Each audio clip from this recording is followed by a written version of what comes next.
வணக்கம் நண்பர்களே. இந்த வீடியோவில் கோயம்புத்தூர் மாவட்டத்தில் அமைந்திருக்கக்கூடிய வாதப்பிள்ளையார் திருக்கோவிலை பற்றி தான் பார்க்க போகிறோம். வாங்க பார்க்கலாம். கோவை மாவட்டம் கோவில்பாளையம் அருகே உள்ள கோட்டப்பாளைய பகுதியில் வாதப்பிள்ளையார் சுயம்பு மூர்த்தியாக சுமார் 500 ஆண்டுகளுக்கு முன்பு எழுந்தருளி அருட்காட்சி வழங்கி கொண்டிருக்கிறார். தன்னை நாடி வரும் பக்தர்களின் பிணியை பிள்ளையார் நிவர்த்தி செய்வதால் இவரை வாதப்பிள்ளையார் என போற்றுகின்றனர்.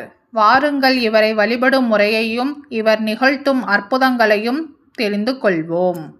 நெடு நாட்களாக உடலை வருத்தும் பிணிகள் தீர பக்தர்கள் இத்தலத்திற்கு வந்து நல்லெண்ணெய் வாங்கி சுயம்பு மூர்த்தியாக இருக்கும் பிள்ளையாரின் மேல் ஊற்றி திருநீறு, சந்தனம், குங்குமம் வைத்து வழிபாடு செய்கின்றனர்.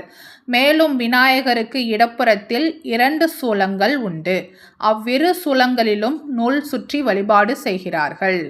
ஒரு நூல்கண்டு வாங்கி கொண்டு நூலின் ஒரு முனையை ஒரு சூலத்தில் கட்டிவிட்டு பிள்ளையாரை மனதார பிரார்த்தனை செய்து கொண்டு நூல்கண்டு தீரும் வரை பிள்ளையாரை சுற்றி வந்து சூலங்களுக்கு நூல் சுற்றுகிறார்கள்.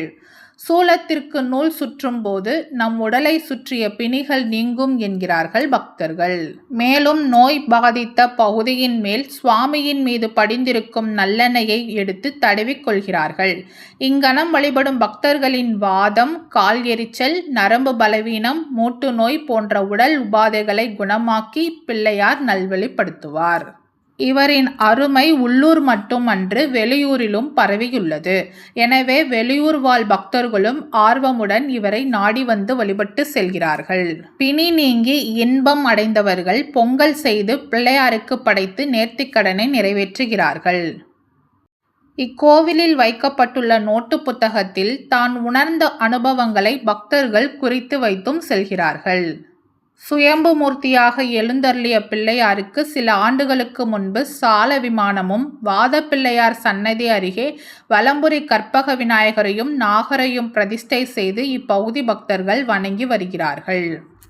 சங்கடஹர சதுர்த்தி, அமாவாசை, பௌர்ணமி ஆகிய விசேஷ நாட்களில் சிறப்பு தீபாராதனை நடைபெறுகிறது. வலம்புரி கற்பக விநாயகருக்கு அபிஷேகம் செய்யப்படும் தீர்த்தத்தை பருகினால் வயிறு சம்பந்தப்பட்ட கோளாறுகள் நீங்கும் என்பது பக்தர்களின் நம்பிக்கை. ராகு காலத்தில் இவ்விநாயகருக்கு குங்கும அர்ச்சனை நடைபெறுகிறது.